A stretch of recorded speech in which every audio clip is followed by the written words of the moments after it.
1994 թվականին, երբ որ պետական այցով Լևոն Տեր-Պետրոսյանը գտնվում էր Վաշինգտոնում, այնտեղ մի ընդունելություն եղավ Բիլ Քլինթոնի կողմից տրված, Բիլ Քլինթոնի ձայնը խզված էր եւ նա պատվիրակեց այդ ելույթը իր կնոջը, ինձ մոտ էլ է այսօր ձայնս խզված, բայց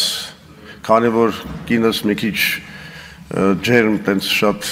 զգացմունքներ չի տածում ներկա ազգային ժողովի նկատմամբ, ես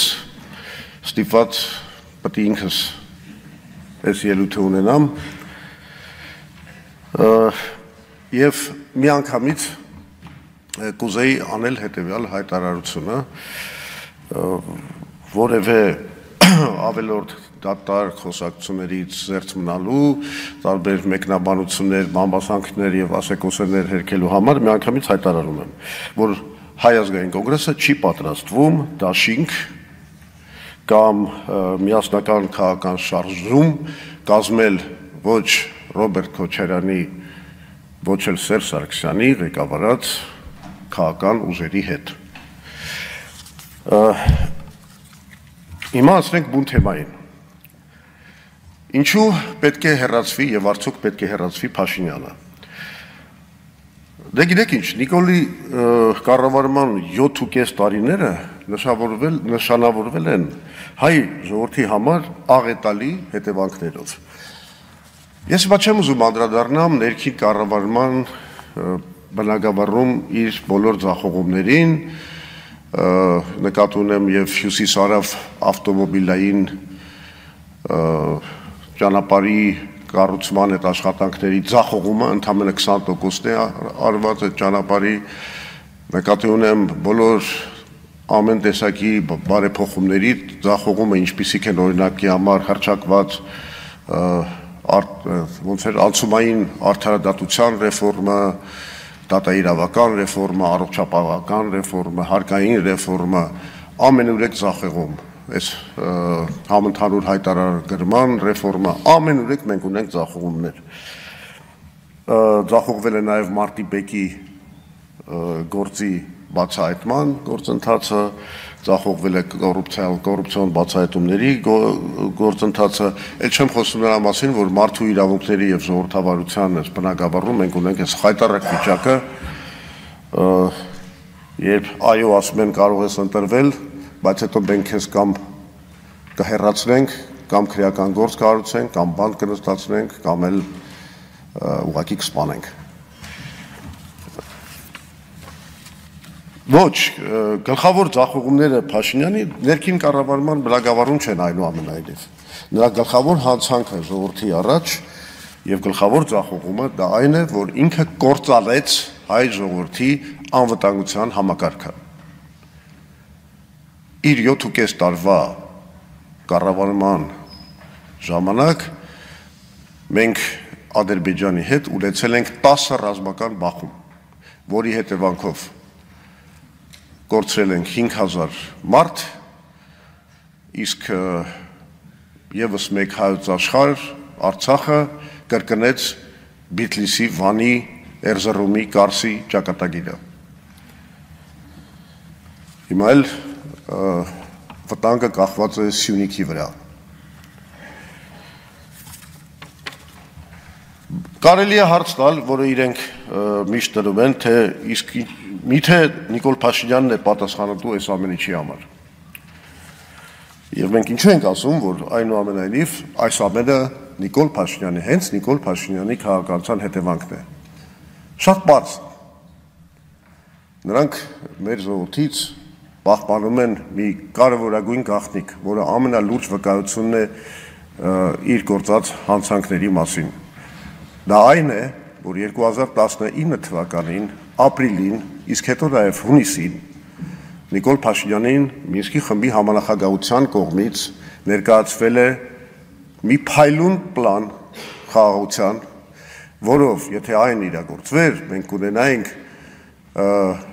մի իրողություն, որ ընդամենը պետք է 5 շրջան հետ հանձնեինք Ադրբեջանին եւ կգվեր լիակատար խաղաղություն, խաղաղարար զորքերով եւ այլն, իսկ Լեռնային Ղարաբաղի կարգավիճակի լուծման հարցը շահկապվում էր Քելբաջարի եւ Լաչինի ոչ միջանցքային մասի վերադարձի հետ։ Սա մի փայլուն լուծում էր իրականում, որովհետեւ դա նաեւ դրթելու էր Ադրբեջանին, եթե նա ուզում էր Քելբաջարը հետ ստանալ, գնալ կարևորագույն զիջումների Լեռնային Ղարաբաղի կարգավիճակի հարցում։ Հա կարող ենք քարվաճարել ասել, կարող ենք բերձորել ասենք, դրանից բան չի փոխում։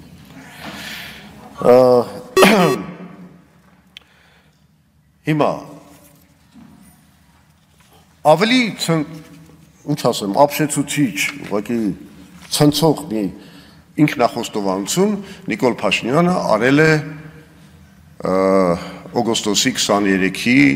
անկախության հռչակագրի օրվա կապակցությամբ։ Նա ըստ էության ասել է, որ նա գիտակցաբար մերժել է այդ պլանը, որի մասին ես նոր խոսացի, մերժել է այդ պլանը, որպեսզի իրագործվի մի ռազմավարություն, որի շնորհիվ կհաստատվի հաշտություն Ադրբեջանի եւ երկխոսություն Թուրքիայի հետ։ Սա մեջբերում էր ուղղակի իր ելույթից։ Այսինքն ինչ է, թարգմանեմ մարդկային լեզվի։ Այս մարդը մեր ամբողջ ազգին ասում է, որ այո, Արցախը մի խոչընդոտ էր, որը ես պետք է վերացնեի, որ մենք կարողանայինք կնքեինք Ադրբեջանի հետ հաշտություն։ Եվ միայն այդ դեպքում կապահովեր մեր իրական անկախությունը։ Բայց արդյոք այդ անկախությունը ապահովեց։ Իրականում սա ասեմ Փաշինյանական հանճարեղ դիվանագիտության մի գյուտ է։ Սրանքան ես ուսումնասիրելով մարդկային պատմությունը դիվանագիտության չեմ իմացել։ Ամեն ինչ տալ, ոչինչ ստանալ։ Ճանաչել Արցախը Ադրբեջանի կազմում, հանդուրժել նրա հայաթափումը, տալ Հայաստանի ստրատեգիական բարձունքները, հանդուրժել Բաքվի խոստանգումները մեր գերիների նկատմամբ, լուծարել Մինսկի խումբը, ասում են Մինսկի խումբը ինչին էր մեզ պետք։ Մինսկի խումբը այն պլատֆորմ էր, որը թույլ էր տալիս պատերազմը չսանձազերծել։ Մինսկի խումբը հենց բանակցությունների հարթակն էր։ Իսկ Նիկոլ Փաշինյանը 2019 թվականին մերժեց անգամ բանակցություններ վարել Ադրբեջանի հետ, ինչը արդեն հենց հիմք դարավ նրան, որ միջազգային հանրությունը այլևս չէր կարող ճնշումներ գործադրել Ադրբեջանի վրա, որ նա չսկսի պատերազմը, որովհետև խաղաղության, խաղաղ բանակցությունների լեզուն մերժել էր հենց Նիկոլ Փաշինյանը։ Էլ ոնց կարող ես հրահրես կամ հայտարարես պատերազմ։ Այս մեղքը, այս հանցագործությունը Նիկոլի վրա է։ Եվ ինչ է անում այս ամեն ինչի հետևանքով Նիկոլ Փաշինյանը հիմա։ Հայաստանը սեղանի շուրջ ընթացող բանակցությունների մասնակից չէ այլևս։ Նա այդ սեղանին դրված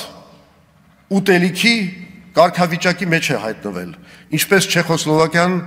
1938 թվականին Մյունխենի կոնֆերանսում։ Փաշինյանը դարձել է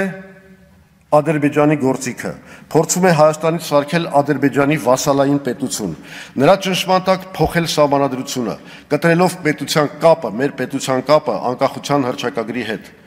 Նա ուզում է վերացնել մեր անվանական ինստիտուտները եւ խորհրդանիշները։ Այս իր պայքարը հայ առաքելական Սուրբ եկեղեցու դեմ։ Այդ ցանկությունը Արարատը հանել, Արարատի նշանը հանել մեր զինանշանից։ Իրական Հայաստանի գեղագիտական տեղորոշման այս զառանցանքը կամ 4-րդ հանրապետությունը, այս փաթեթավորման տակ ընդամենը կատարվում է հետևյալը։ Մեր ժողովրդի վզին նա ուզում է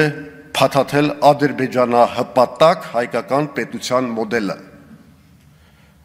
Ավարտելով Արցախը նա հիմա զբաղված է Հայաստանի անկախության ոչնչացմամբ։ Հիմա անցնենք բուն հարցին, այսինքն նրա հանցանքները պարզ են, նա պետք է հեռացվի, այո, դա կարևորագույն նպատակ է։ Հարց, ինչու դա չի ստացվում։ Երևի ամենակարևոր հարցն է այսօր։ Բոլոր այս շարժումները եղան, բոլոր ճնշումները եղան, Բագրատ Սրբազանի, Գալստանյանի այդ շարժումը եղավ, տպավորիչ քանակով մարդիկ հավաքվեցին, ինչու այնուամենայնիվ չեղավ ոչ այս իշխանափոխությունը, ոչ չգիտեմ իմպիչմենտը եւ այլն։ Ինձ համար այդ հարցը պարզիցել պարզ է։ Մեր ժողովուրդը կներեք չի ցանկանում շնից փախնել, գելի բերան ընկնել։ Միջև ինքը իր առաջ չտենա մի լուրջ առաջնորդություն, համաժողովրդական շարժում, որոնց լիդերներին նա վստահում է, որոնք ունեն Հայաստանի վերափոխման լրջագույն ծրագիր եւ տեսլական, ժողովուրդը ոտքի չի կանգնելու Նիկոլ Փաշինյանի դեմ։ Այսինքն գլխավոր խնդիրը եւ բանալին հենց նման համաժողովրդական շարժման ստեղծումն է։ Ուրեմն ինչ է պետք անել։ Պետք է մենք ունենք 2 րոպե, էլի խնդրում եմ։ Մենք ունենք համաժողովրդական շարժման ստեղծման ծրագիր, որը պետք է լուծի այս խնդիրները։ Փոխի մթնոլորտը երկրում, մոբիլիզացնի մեր ժողովրդին, դառնա նրա երազանքների կրողը, մշակի մեր ինքնությունը հարգող խաղաղության հաստատման իրատեսական ծրագիր։ Քանի դեռ այն ստեղծված չի, ոչ մի խնդիր չի լուծի։ Իսկ երբ որ ստեղծվի, Նիկոլ Փաշինյանի հեռացման խնդիրը կդառնա լուծելի թե իմպիչմենտի, թե ընտրությունների միջոցով։ Եվ մեր իրական խաղաղության հաստատման ծրագիրը պետք է իր մեջ մեր կարծիքով ներառի BRICS երկրների ներգրավմամբ Երևանը մեղրի հետ կապող երկաթուղու կառուցումը, որը Հայաստանը կազատի Ադրբեջանից միակողմանի կախվածությունից, կդնի ռեգիոնում իսկական աշխարհաքաղաքական բալանսի վրա հիմնված խաղաղության հիմքերը։ Մենք կարծում ենք, որ ստեղծվելիք համաժողովրդական շարժման մեջ ընդգրկվող իրատեսական, քաղաքական ուժերի եւ հանրային անձանց ծրագրային պլատֆորմի մեջ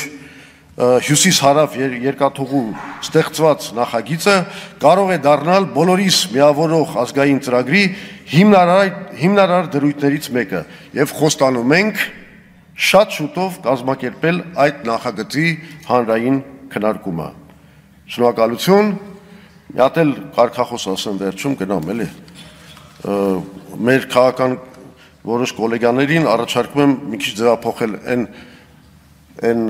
կարգախոսը, որոնք իրանք ձևափոխել են վերցնելով այդ կարգախոսը մեզնից։ Ուրեմն